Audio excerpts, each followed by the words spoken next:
What's up, my friends? Hey, it's Brendon Burchard. Welcome back to the Brendon Show and the special series I've been doing on striving in chaos. How do we deal with this turbulent times? How do we deal with the chaos? How do we deal with the struggle and the overwhelm of all these changes in our lives, of the difficulties we're all facing? And I wanted to hop online, talk to you live, and share some ideas about that. On this special episode of Striving in Chaos, I want to take on the topic of motivation. You know, so many people are like, Brenda, I've lost my motivation, or I've lost my even sense of purpose. I've lost all my energy because, you know, all this stress is weighing down on me. I used to be performing up here, and now I'm down here, and I can barely get off the couch, and I'm watching 40 seasons of Netflix, and I'm just not finding my motivation right now because there's so much going on. What should I do? And so I'd love to talk to you a little about the science of human motivation and what you could do to reignite that, to turn that back on, even though it's a struggle right now. And first, good news. You didn't lose your purpose, nor did you lose your motivation. What happens is that sometimes in chaos, our brains are built to focus on little things, one thing at a time. And so your mind isn't saying you lost purpose. It's saying, hey, you know what?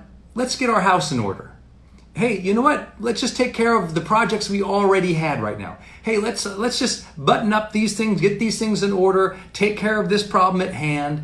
And so there's big picture thinking, that long view vision, that, you know, sense of seeing the horizon line in life. Of course, that fades a little bit for some people sometimes when you're going through such tremendous chaos. Okay? So that feeling that you have of stress or overwhelm, or just mental and spiritual fatigue from the world weighing down on you, totally normal. And you didn't lose anything. It's your mind asking you to focus narrowly on things that you can manage, on tasks in front of you, on completing projects, on organizing the house, on getting the kids fed, on making sure you shower during the day. Sometimes those are win under extreme duress. But I hope you will also listen to all the previous episodes on the Brendon Show podcast where I talked about striving in chaos, because you can still have that drive. You can still have that purpose, but it's going to take a lot more work to rev that stuff up than it probably did in the past. Makes sense, right? When you have so much on your shoulders, you got to do a little bit more work to turn on that fire, right? When it's warm outside and everything's going great and everything's easy, you throw one log in the fire, no problem. When it's winter and it's difficult and the wind is howling and it's difficult, you might have to throw 4, 5, 6, 7 logs in the fire. So what do I mean by that? Well, motivation is not something that you instantaneously have. You might have motivation like, you know, a drive or a hunger or a necessity in life that makes you go. But it's more of something, don't think of it as something like you just naturally have. It's something that you sort of pick up by momentum. It's first you summoning the will to act, and then you doing something, and then picking up momentum, which I know you all know, but let me remind you of 3 things that must be in place for motivation to happen, and for motivation to happen long term as well, okay? So here we go. The things you need for motivation. Number 1, all of motivation begins with ambition. Now, I know not everyone likes the word ambition, but it is a technically correct way to define what's happening in motivation.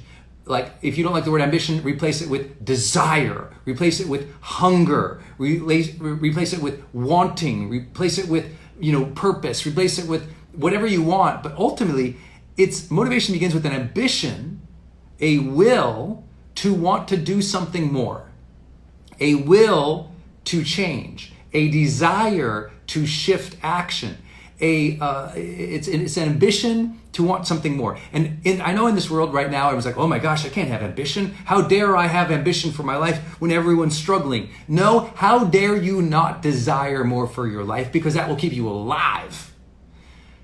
You desiring more is okay. Listen, even the Dalai Lama has ambition, right? We have this idea that Buddhism is all about like letting go of all desire. Well, even the Dalai Lama would have an ambition to deepen his practice in meditation. Of course, he'd have ambition to impact and help and save and serve more people. Ambitions are okay. Ambitions aren't negative. Some people think of ambition as, I just want power. It's like, what do you live too much in the 80s, okay? Ambition for you and your family is totally okay. It's unchecked ambition when you want ambition and power over others, that can become negative. But motivation, the spark, is always going to be ambition for something. I want a better life. I want to achieve this project. I want to finish this thing. I want to just meditate and chill today. You still have to set that up, right? So motivation begins with allowing and cultivating ambition. What does that mean? For you right now, that means every day you need to get close to your goals. Every day you need to write them down, look at them, feel them, sense them. You got to look at your goals on a more consistent basis to stoke the fire. Don't expect the fire to be there. Stoke it. Do the hard work of looking at your goals, visualizing the outcomes, hoping for them, dreaming of them, thinking about them, journaling about them, and working towards them. Allowing that ambition in your life right now is important. And double checking that you're making it happen by looking at your goals, that's what's going to keep that motivation alive. Okay, what else? Well, the second thing that we need for motivation to be enduring is what psychologists call expectancy. That means you have a goal, a dream, a desire, a destination, a thing that you're achieving or seeking to achieve. Expectancy means I believe that I can have that. I believe that I can make that happen. I can figure it out. I believe that I'm valued and worthy of having that thing. It's the expectation that you're going to make it happen. And the expectation that you specifically are going to do things to make it happen. Not like hope, not like faith. Those are very important. But for personal motivation, that's going to come from, you're going to go, oh, I can do that. I can do that. I can make that happen. I can summon that. So first and foremost, you got to have ambitions. And second, you got to believe in them, right? So it's the oldest thing in a book in personal development, right? If you don't believe it, you can't achieve it. So you've got to sit and ruminate. How can you possibly believe you're going to do it? Because you're going to visualize it. You're going to think about it. You're going to make a plan. You're going to visualize it. You're going to think about it. You're going to make a plan. And you're going to do it every dang day. Yes, even in the turbulence. Yes, even in the chaos. Visualize it. Think about it. Make it a plan. Go. Visualize it. Think about it. Make it a plan. Every day. You have to ruminate on these positive things that can happen in your life. And when you ruminate on the positive things that can happen in life, your body and your brain start getting primed and energized and ready to go, baby. What's the third big piece? You know it's coming. Effort. Hard work. Going for it. Because remember, often motivation is actually picked up by momentum. We need you to get small, everyday steps towards something that you value for you to then wake up the next day and feel pulled, motivated again to move towards it, right?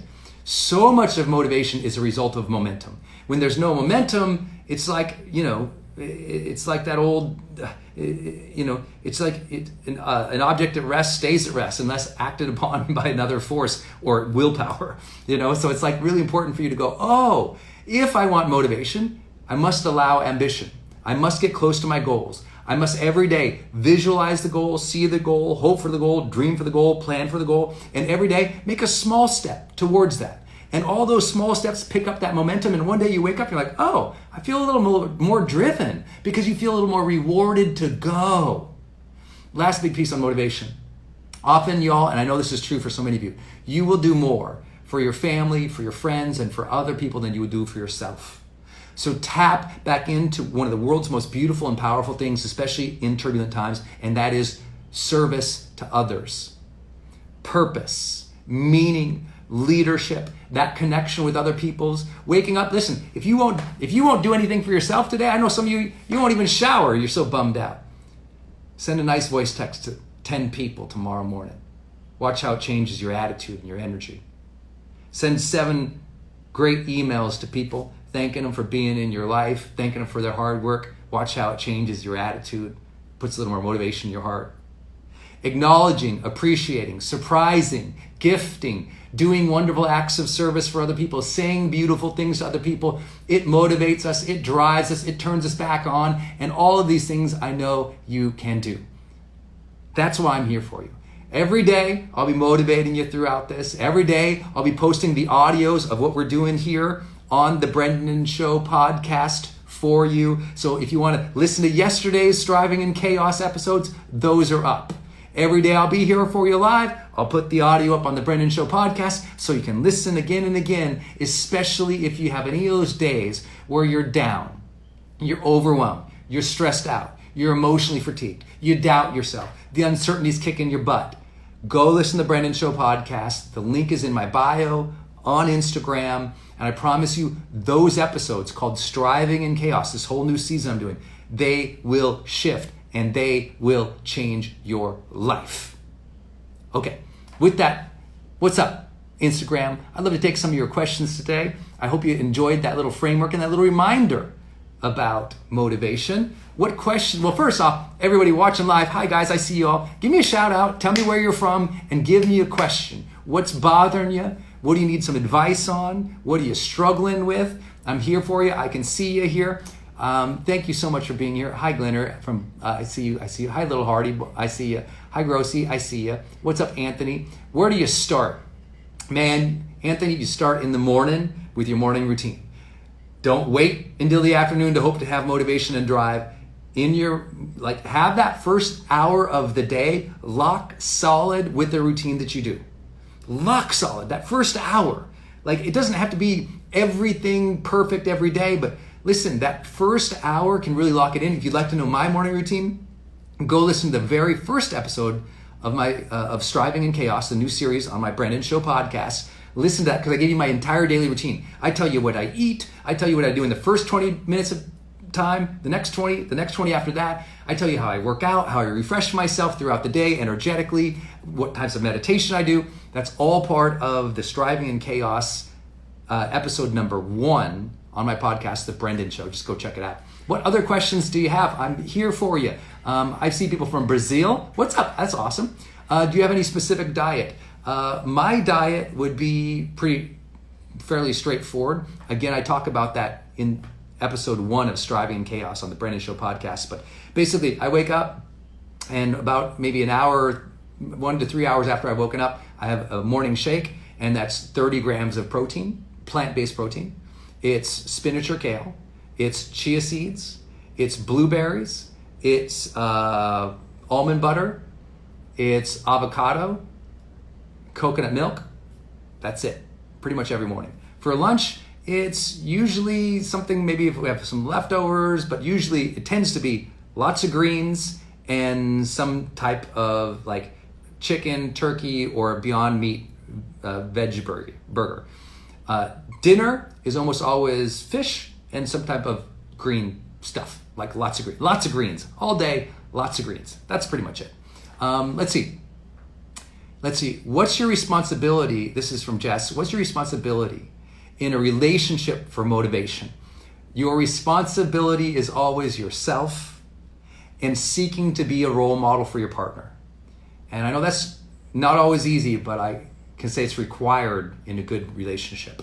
Many of you guys have been through Transformation Week, my online course with my wife Denise, and this last week or two has been super hard as I've been pivoting the business. I've been doing a lot more for you all. I've been just kicking out free programs after free programs, free audios, free courses, all my YouTube stuff if you've seen it. We've been on a tear of content creation. And it's been rather exhausting. And my wife, seeing her positive attitude in the morning, hearing her be accepting and cheering me on has been really helpful. And she takes that on for me and I take that on for her. In that we both have made a decision in this relationship that we're here to cheer each other on. And I think that is the best you can do. You're not responsible for their motivation, but by your positive example and your appreciation, compassion, empathy, and love for them, you can definitely motivate them, is my personal belief. I hope this is serving you guys. What other questions you got? Oh, I'm sorry, my comments section froze. One sec, guys, I'll come back to you. Okay, let's see. Nancy, how long did it take you to become an expert in your industry? Boy, I guess, Nancy, that depends on who you ask. I don't know.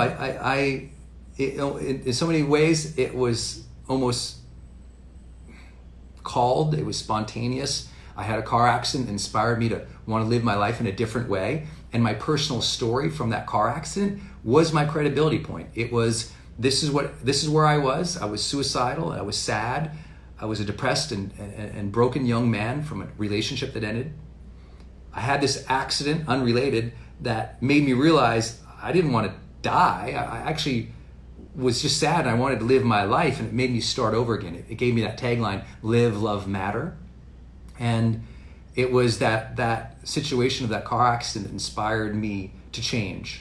And so my credibility began with that incident and with those efforts to just judiciously and conscientiously change and improve my life.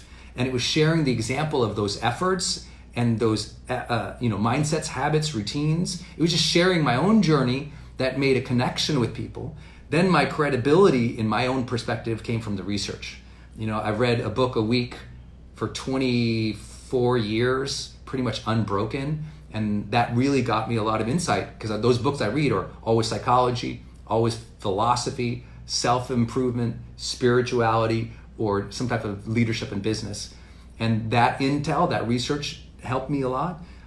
Then coaching and working with people, like actually being compensated to change people's behavior and help them improve their lives and getting results through that. So all these things stacked on. First, it was just my personal journey. Then it was the research. Then it was practical application, doing it for other people and getting the results and the intel from that. Then it was training people all around the world. And the more people I trained, the more perspective I got. And ultimately that really served me. I hope that helps. Unaman, I think it's saying, I can't read your name, is asking, how do you deal with uncertainty?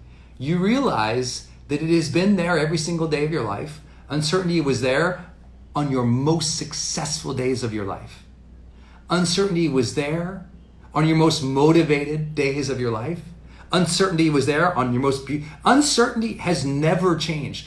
Everyone right now who's getting locked in the uncertainty of the pandemic is telling themselves a story that this uncertainty is somehow bigger or different than uncertainty of all time. And that's not true. Like, it's a new threat, no question asked. But many people who are staying at home, hey, it's more certain they're not going to be in a car accident today than they would have been in 4 months ago. Right? It's just as uncertain that just as uncertain that our planet will be whacked out by a comet. It's just as uncertain that there'll be an earthquake. It's just as uncertain that we'll drop over dead from heart disease. Like, we keep thinking and believing that there's new uncertainty. Uncertainty has been enormous. It has been perilous. It has been a chasm. It has been an abyss that has been present every day of your life, including the best days of your life. So I say, what was different on the best days of your life? You weren't obsessing about the uncertainty. You weren't ruminating it all day. You were doing stuff. You were connecting with people. You were taking care of business. And so I just have to say, don't let uncertainty become bigger now because there's a new threat. Because there's always been threats to your health. Listen, every time you put that crap food in your mouth, that is an uncertain outcome, though scientifically we say it's probably going to lead to something negative. So I'm just here to say, uncertainty's always been there. It's just that now everyone's ruminating on it because they're checking their phone 47 times a day. And they're freaking out. And the more that you do that, the more that you ruminate on the negative, the crisis, the terrible news, this person's terrible, that person's terrible, the more that uncertainty is really going to poison your mind. So be careful of that. I hope that helps you. Okay, I'll come back to your questions. Thank you so much. Let's see. Nora is asking from Montreal, how do you stop the guilt with my kids being too much on their electronics since I'm working from home? So Nora's working from home. She's got the kids on the iPad or the iPhone or the electronics, the games, so that she can get stuff done and have moments of sanity. And here's what I'm here to say. It's like, listen, guilt has never really served anybody in improving the quality of their relationships with their family. You see, guilt, like anything else, just like doubt, just like sadness, they're signals. They're signals. All feelings are a signal, not a reality. It's a signal for me to pay attention to something, a signal for me to adjust something, a signal for me to feel deeper into something. Signals are okay. Feelings are okay. When guilt comes up, it's a signal to say, oh, do I have a different value ethic here? How would I apply that? Oh, is there a behavior I'd like to change? Is there something I should shift? And often what it might be, Nora, is this would be a good conversation time with the kids about why they're on electronics, about what they're doing on electronics, and about what you desire in that situation and what they desire in that situation. And listen, I know tons of parents say, well, electronics are good or they're bad. No, they're tools, just like anything else. Just like your phone can be a tool for good or for bad. It's what you want that tool to achieve and when you want it to do that. So to get rid of the guilt, make a decision, make a plan, and stick to it and ask the kids to participate. Because once you made the decision, this is what is quote unquote good, or this is what we want here, then there's something you can stick to it. It's when it goes out of whack and all of a sudden you realize they've been there 8 hours, they haven't been clothed, fed, showered, and you go, oops, because you got away from what you expected it to be. So maybe set some ground rules and that might serve too. Great questions, y'all. I really appreciate you all. Mac, thank you. My wife is amazing and she's darling and I love her and I couldn't do anything here if she hadn't been so supportive of me. Let's see. Loy is asking, do I believe in God? Yes, of course, I do. I do believe in God very deeply. As many of you know, any of my books you ever read, just read the dedication, read the acknowledgments. They're always thankful to God. I believe I was given a gift of a second chance by God, what I call life's golden ticket. And I speak about God or faith in all of my seminars, talks, events. It's been always part of my life. Let's see. What else? Yeah, Barb's saying, hard to believe you were once suicidal. Yeah, an entire year of deep suicide as a 19-year-old kid. I had a relationship that ended and my identity was tied up with that relationship. So when the relationship fell apart, I fell apart too. And luckily, life intervened and I had a car accident. I realized I don't want to die. I want to do something good with myself and I want to live and I want to love and I want to matter, and that made all the difference in the world. Let's see. Erica is asking, I'm finding it hard in balancing working outside the house and wanting to take part in what everyone else is doing. Yeah, I think a lot of people are having FOMO and a lot of people are wanting to participate, but obviously they can't because they're physically distancing themselves from other people. And here's the most important thing. Please recognize the incredible temporary nature of what we are dealing with. And I don't mean the pandemic. I don't mean that the virus still won't be out there. I don't mean even in the fall people will be getting sick. But right now, yeah, we're locked in for a month, 2, 3, 4, depending where we're at in the world. In the span of your lifetime, that's an incredibly short period of time. Incredibly short. If you feel yourself missing out with people, hop on a Zoom every Friday with your best friends and have a chat. Have coffee hour or cocktail hour. Listen, you don't have to miss out on human connection. Listen, if this was ever going to happen in the history of the world, you are so friggin' lucky it's happening now, where all the tools of connection exist in your palm. Like right now, you can connect with anybody. What an incredible blessing. If we were ever gonna be locked in for months, thank God it's now, where in many places around the world, they'll deliver food to your house still. You can buy necessities on websites that deliver to your house. You can talk to people. Like, listen, I'm actually shocked. I genuinely am shocked at how many people are having a loss of perspective and are being a little bit whiny given their situation. Now, I'm not saying everyone is. Obviously, there are real people being infected, being laid off, having family members pass away. It's scary in that sense. But there's a lot of people who are in privileged position to have a full pantry, to have a paycheck, or to know that right now they're not sick. And I hope they are counting their blessings times 10. I think right now, what has surprised me is how many people have let this situation overtake themselves, and they've made the problem bigger than themselves. They have allowed themselves to ruminate so much on the situation that they have taken their eyes off their own hopes, their own dreams, and their own emotional center. We must do the work right now to be in our emotional center. And so I'll sign off one more time with the 3 reminders I've given everybody over 90 days ago, as the crisis began, as I saw it unfolding, I said, there's 3 things we got to go in, we got to nail. Number 1, we must choose our mindset and our attitude going into the situation, as we know inevitably it's going to grow. So please, please, please, please, as I've told everyone, adopt the role model mindset. Adopt that mindset that says, oh, how I show up now, that will give me pride and respect later on in my life, and it will inspire other people around me. Let me take command of my own emotions and actions right now. Let me be a role model. Number 2, let me optimize my health and my wellness right now.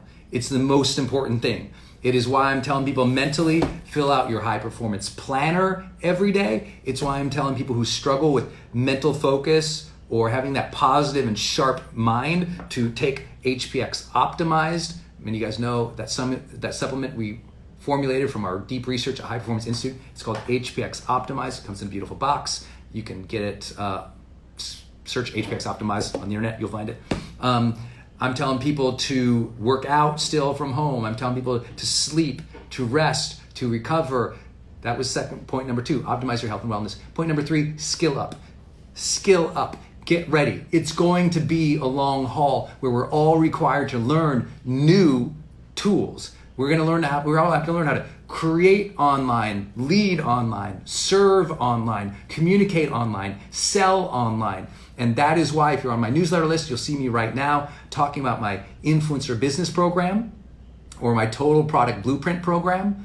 Both of those programs, just search on the internet, total product blueprint or influencer business program. We've opened those again right now to guide people through how to monetize content, do virtual coaching, teach online, build and create content online. Because if we don't do it now, oh my gosh, I mean, there's going to be such a skill gap in these coming months and years between people who figured this out and people who didn't. So I've been super dedicated there. But those are my messages to people. You've got to control your attitude and choose a role model mindset. You've got to optimize your health and wellness, and you've got to skill up now, better sooner than later. And that is why I'm here. I hope you enjoyed today's session. If again, you miss anything and you're just joining us, go onto the Brendon Show podcast, download this current season. It's called Striving in Chaos. Today's episode was on the framework of motivation and how to keep motivation alive even during these turbulent times. I hope that serves you, and I see you all. Thank you for tuning in from Colombia, from New York City, from Greece. We had people here from Italy, which I truly appreciated. I saw Australia, I saw Singapore, I saw, where was that? I saw New Zealand, I saw Nigeria. I see you guys. I appreciate each of you. I'm sending you my love. I see London in the house. I see New York in the house. I'm sending you my love. I'm sending you positivity. I am hoping, and so is Denise, we are hoping and praying for your safety, your health, your optimism, your confidence, your courage through these times. Thanks for being with me tonight. I'll see you tomorrow.